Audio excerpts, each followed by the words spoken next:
এটা কি বানাচ্ছি কে বলতে পারবে? আমার কাছে তো মনে হচ্ছে এতক্ষণে আপনারা অনেকে বুঝে গিয়েছেন, আবার অনেকে এখনও বুঝতে পারেন নাই।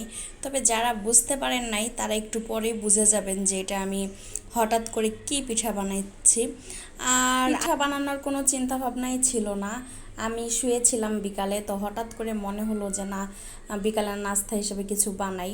তো অন্য একটা পিঠা বানানোর কথা ছিল, কিন্তু আমি অন্য আরেকটা পিঠা বানিয়ে ফেলেছি।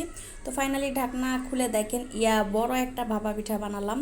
আর পিঠাটা এখনও কাঁচা আছে, মানে ধৈর্য সহকারে দাঁড়িয়ে থেকে কে বারবার ছোট ছোট করে বানাবে, এজন্য একবারই বড় একটা বাটিতে করে একবারই দিয়ে ফেললাম। গুড়, নারিকেল, চালের গুঁড়ি সব মিক্সড করে একবারই দিয়ে ফেললাম। আর এখনও পিঠা একটু কাঁচা আছে, তারপরে যদিও অনেক ক্ষুধা লেগেছিল এই জন্য একটুখানি কেটে তারপরে একটা বাটিতে নিচ্ছিলাম টেস্ট করার জন্য যে পিঠাটা কেমন হয়েছে। পিঠাটা কিন্তু অনেক মজা হয়েছে।